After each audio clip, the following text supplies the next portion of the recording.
I'm Rod Serling. You're listening to the 0 Hour. Rest your eyes.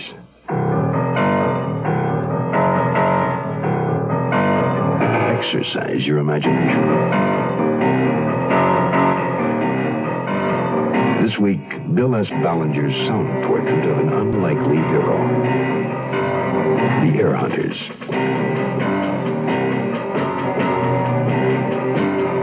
Starring Ken Berry,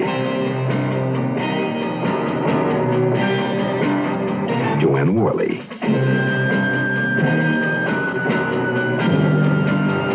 and Edgar Bergen.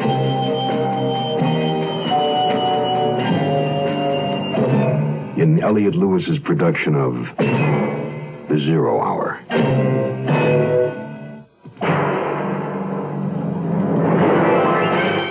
The Mutual Broadcasting System presents The 0 Hour.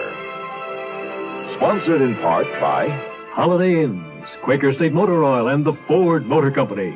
This is The 0 Hour on Mutual Radio.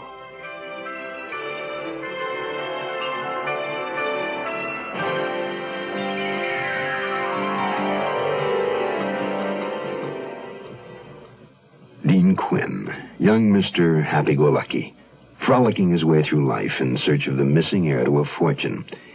He enlists the financial assistance of Clarence J. Walden, a professional air hunter, in return for his services. The search leads Dean Quinn first to Seattle and a dead end, then to Chicago to an address listed in the old newspaper clipping, to the apartment house owned by Ignaz Pasek, and face-to-face with Pasek's young granddaughter, Stella. They meet again at Dean's hotel under an odd set of circumstances. Stella wants something. Out. Bus fare to California and a place to hide overnight. Dean wants no part of it, but he does want to find the missing heir. And what he finds is that now he's looking for one last link, the end of the family line, Helen Martin. He also finds himself half drowned in a swimming pool in Palm Springs, with a dead body floating in the deep end. To put it in Dean Quinn's own words, why me?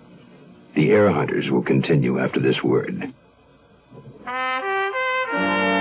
The Marine Corps Reserves are looking for a few good men to help keep the peace.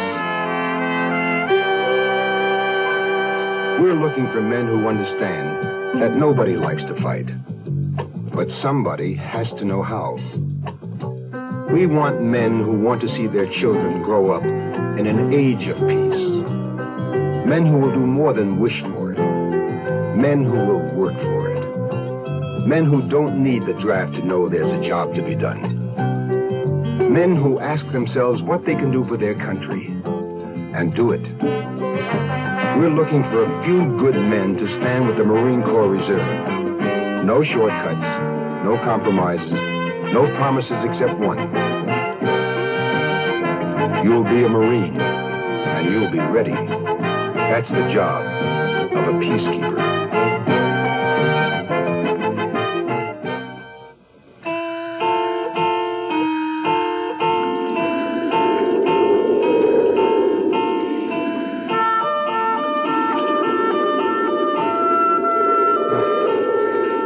Am I drunk? I must be drunk. What happened here? Did I fall in and hit my head on the side of the pool? Or did someone, whoever killed her, did they try to frame me? Come on, Dean boy, put it together or your ticket is forever punched. Chicago. Remember Chicago? Remember Stella? Stella was in my room at the Drake Hotel in Chicago when she told me about Charlie Martin.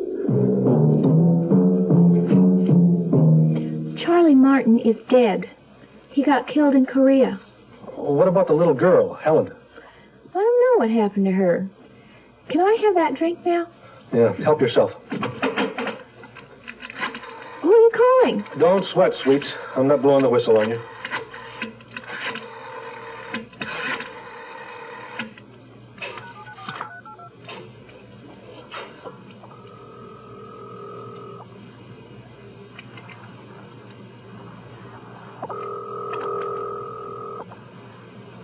This is the voice of Clarence J. Walden, president of Clarence J. Walden and Associates Insurance Representatives, where we pride ourselves in paying our claims promptly. Boss, wait. Our office is closed for the day, but we'll be back tomorrow morning when the big hand is on the 12 and the little one is at the 9.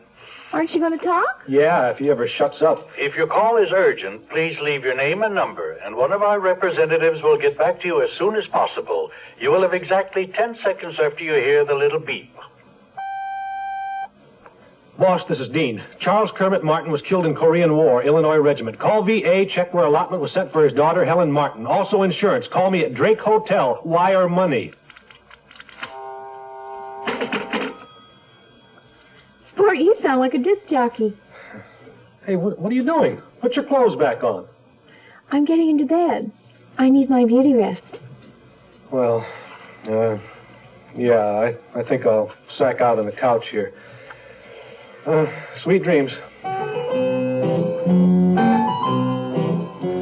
slept lousy that night. I kept waking up, hearing buzzing in my ears like I used to when pneumonia was coming on. A couple of times I thought I felt something warm cuddling up to me, but I couldn't tell for sure. Might have been just a vivid hallucination. In the morning, I had a brute of a headache. My skin was crawling, and I had a pretty good case of cottonmouth. Worst of all, I was in the bed. Stella was up and dressed. Stella, how did I get here? I mean, in the bed. I don't know. Did I get up and... I mean, we didn't... You kept kicking around saying you were cold. Well, I was. What time is it? 5 o'clock. I'm bored. 5 o'clock? You're going to fall out of bed if you keep jumping around. Oh, some guy called while you were sleeping. I wrote it down. Walden called? You don't have to yell. Lay down. He said the name you wanted was Mrs. Vivian Clay, Route 1, Towan, Illinois. He also said he wasn't underwriting no playing around with girls. Oh, I'm going back to sleep. Maybe I'll get lucky and wake up dead. Boy, you're no fun. But I woke up alive the next morning. I just felt dead. I rented a car, and Stella drove me to see Vivian Clay in Towan, a tiny town about 60 miles outside of Chicago. Hey, Deanie, nice farm. Is this the place? Mailbox says so. Then turn in. Vivian Clay was a gray-haired, pleasant woman with firm, regular features. She served us hot tea, which helped me listen as she explained that Helen Martin was her niece, whom she raised when her brother, Charlie Martin, died in Korea. She knew very little about Etta Rhine Martin other than that she was Helen's mother. This here is a picture of Helen taken when she graduated high school. Very pretty girl. That's a pretty old picture. Mrs. Clay, how old is Helen now? Well, 26. Helen travels a lot. After high school, she went to Northwestern. We saved her dad's army insurance. Then she went to study art in that Paris of Rome. Later, she came back to New York and worked as one of them models. Where is she now? California. Pardon? My head's a little clogged. Did you say California? Yes, near Los Angeles. Is there any place I can write her? Why, yes. She has a post office box in that North Hollywood. I don't remember leaving Vivian Clay or her farm, or driving back to Chicago or anything. I don't even know where or when I lost Stella Pasek. I was coughing and sneezing, dizzy, totally spaced out. I just wanted to get back to Beth. Somehow I did. Beth called a doctor, and he came and did his thing for 4 days. On the 5th day, my lungs breathed air again, and I sat up in Beth's king-size bed, ready for action. How are you feeling? Like $10,000. Girl, oh, am I glad to see you. I'll get it. Yes? What bungalow does Mr. Dean Quinn live in? This one. Is he expecting you? Oh, sort of. I'm a very good friend of his, and he asked me to visit. Beth! Well, why don't you come in? Any friend of Dean's is a friend of mine. Oh, why me? Beth, this is Stella Pasek, an acquaintance. Stella, Beth Temple. You don't look so good, Deanie. I've been sick, and I think I'm getting a relapse. Lucky I didn't catch your cold when you insisted I stay with you in that crummy hotel. What crummy hotel? Beth, please. Do you have a place to stay, dear? Not yet. I have a nice little bungalow, number 9, only $80 a month. It would make it awfully convenient for Deanie. And you don't have any other friends here, and, well, we could be friends, couldn't we? Oh, yes. I feel sick. Yeah. Let's get you settled. Stella, is it?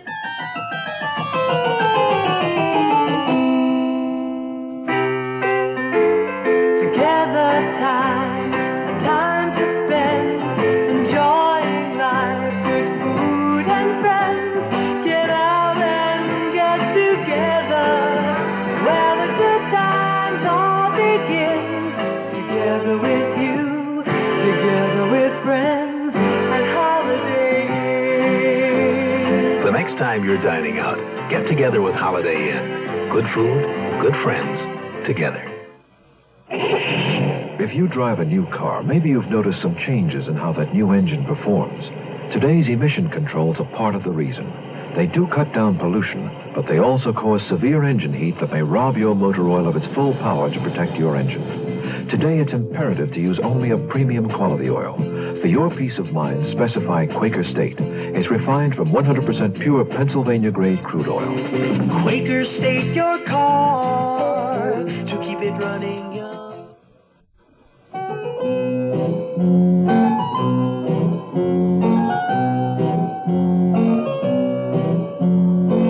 I can always tell when I'm not being appreciated, so I got up and left the El Cairo. I hitched over to Universal City to see Walden and to bring him up to date. He was delighted to see me. Look at those expenses. Oh, it's nothing to get uptight about, Mr. Walden. We got an address for Helen Martin. Post Office Box, North Hollywood. Post Office won't give you her home address. They don't give out that information except to the FBI or the IRS, and you aren't either of them. I know that. I wrote her a letter and I mailed it to the box number. I just need a little more time until she picks it up. All right, Quinn. You better find Helen Martin soon. I'm in business to find fortunes, not spend them. That evening when I got back to the bungalow, things had nearly returned to normal. Beth mixed up vodka martinis and brought out an old shoebox full of photographs. There were a lot of her as a small girl and some of her mother, Josie, who really was a fox, like she said. There was only one of her father, a man you couldn't pick out in a small crowd if you'd seen him 100 times. But in the hodgepodge of snapshots was a picture of Edgar Rhine. He was in a photo with 2 other men, all of them grinning like idiots into the camera. From their clothes, I guessed it was taken around 1925. That one, with the sailor's jacket and derby. He's Edgar Rhine? That's him. Of course, when I saw him, he didn't look much like that. Yeah, 50 years in between can change a man. Who are the 2 guys with him? I don't know. On the back, somebody wrote Ed, Hack, and Tony. Well, Ed's obviously Edgar Rhine. Have you any idea who Hack and Tony are? Not the slightest. Where'd the picture come from? Dad sings. I don't know how it got there, and Dad's name wasn't Hack or Tony. It was William Temple. Yeah. You ready for another drink? Don't rush. We're having a guest for dinner. Who? Stella. It seemed that the sweet, shy little country girl from the Mecca of the corn country had done right well for herself. Stella was now a cigarette girl at the Yodel-A-Go-Go, a rock joint on the Sunset Strip. It was enough to make a man give up smoking. Beth, hello. Stella, darling. Oh, hello, Dean. You here? Beth, isn't my job simply wonderful? Just perfect. I'll get the drink so we can toast to your success. Well, Will it make me sicky? I never had a drink till I met Dean. Hope I can hold it.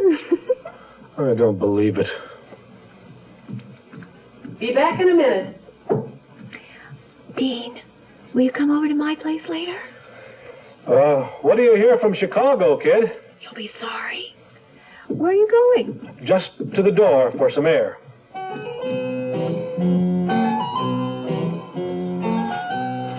I could have written a letter to dear Abby that would have given her a mental block. Anyway, a few days later, a tall, slender, beautiful blonde showed up at the post office and picked up my letter. I could tell it was the one I'd sent by the red envelope. She was driving away in a silver, chrome-plated monster as I arrived to start my daily stakeout. But I got her license number, which Walden could check out through the Department of Motor Vehicles. This new development encouraged him enough to write to Cook County, Illinois, for a copy of Helen Martin's birth certificate to prove she was the legitimate heir of Edgar Rhine. I also convinced him that it was worth a gamble for me to go to San Francisco and see what the Maritime Union's main office had on Edgar Rhine. Not enough of a gamble, however, to buy me plane fare. Beth was kind enough to allow me the use of her car. Good old girl-o. At the Maritime Union, a nice old lady named Miss Morrissey told me she'd been working there ever since she got out of business college, which I figured was about the time somebody invented the typewriter. She went through a lot of dusty old cardboard files. Aha! Here it is. Is this what you want? Name, Edgar A. Rhine. Citizen, USA, born March 13th, 1897. Place of birth, Morro Bay, California. Married? No. I'm guessing he was divorced. No, it would say if he was a divorced man. Oh, there must be some mistake. I know for a fact that Edgar Rhine was a family man. Who knows better, him or you?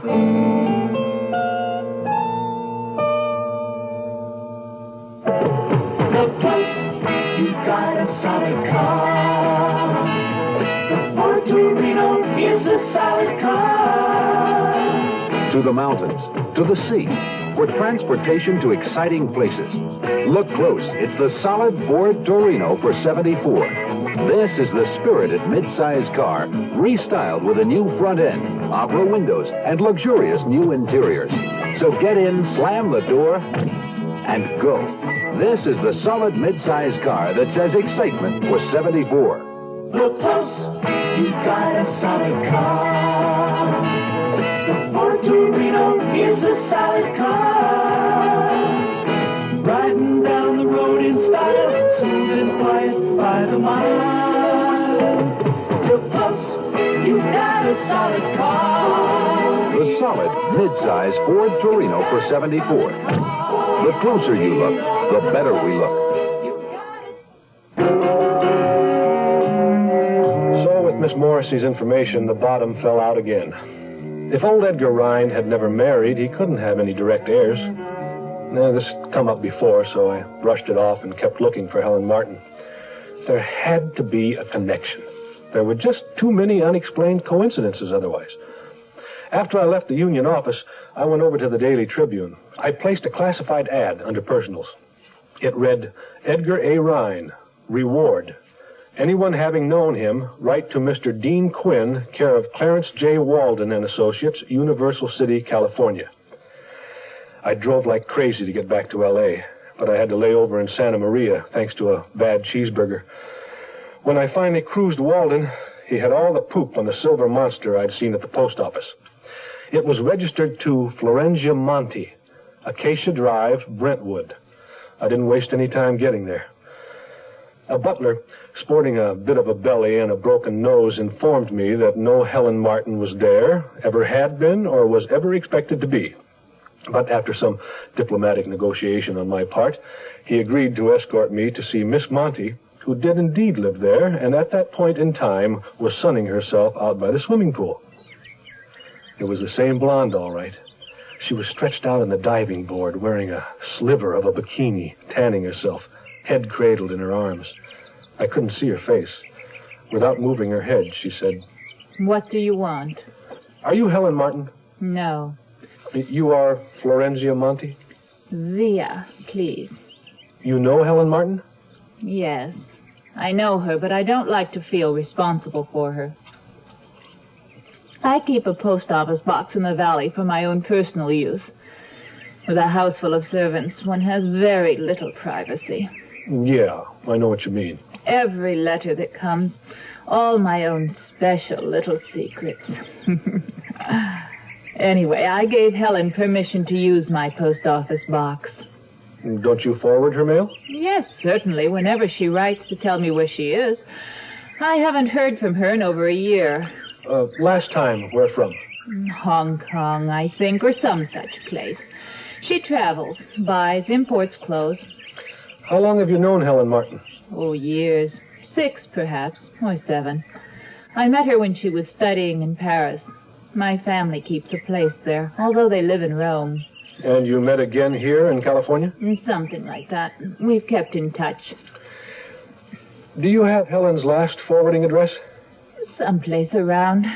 I'll have to look for it. If I find it, I'll let you know. Yeah, do that. I'll leave my card. I'll write down another number where I can be reached. Oh, you are an insurance man?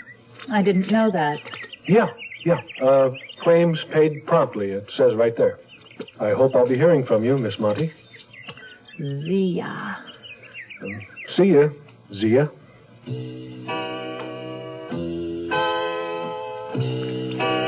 After meeting with Florencia Monty, I paid a visit to the bank where Walden did his business.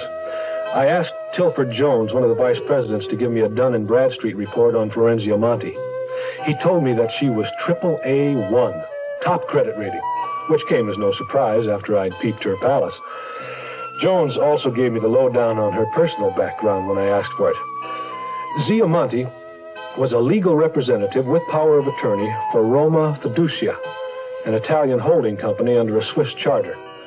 Jones explained that the company was primarily an investment house and did very little trading in stocks and bonds, all of which meant nothing to me. Zia was working here under the supervision of her home office, and she was very likely a blood relative of one of the company's high executives. A lot of the old European firms still did business in the old-fashioned way, keeping it in the family. I thanked Jones for the information, and while I still had use of Beth's car, drove back to Universal City to see if Walden had anything further for me. So what's the skinny on the Mountie woman? Well, she's above board, boss, but she's not Helen Martin. Didn't expect she would be. No, don't worry, Mr. Walden. Something has to break soon. I think Helen Martin is in China. China? Why don't you take a break, Quinn? Go home. Go back to law school. Oh, Rome wasn't built in a day, you know. What's that got to do with Helen Martin? Well, I don't know. She studied there. Quinn, you're a nice kid. I like you. Let's leave it at that. Oh, by the way, a letter came for you. And in the future, you won't use this address. It's from San Francisco. Dear Sir, read your ad in the San Francisco Tribune regarding Edgar Rhine. Used to know a man by that name once. Don't know if he's the same one you mean. Note your address is Los Angeles. My ship will make San Pedro on the 19th and sail early the morning of the 20th. You can look me up while I am there. Yours truly, Albert Kress, Second Officer, S.S. McAllister. The 19th? Well, that's today. Finally, your dumbness will kill you if you're not careful, because you'll go charging off one last time into someone with a cannon in his fist who's waiting just for you. Had I but known.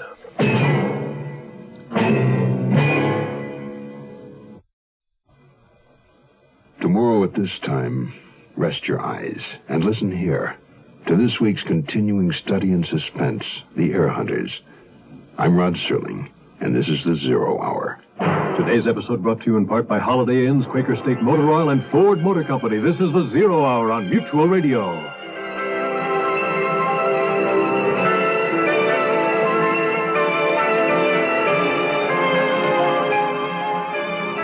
You have been listening to The Zero Hour, a presentation of the Mutual Broadcasting System in association with Hollywood Radio Theater.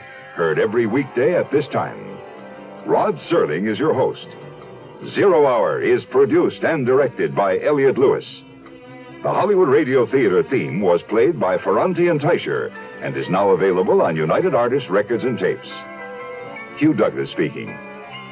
Tune in tomorrow, and once again, rest your eyes and listen here to the Zero Hour.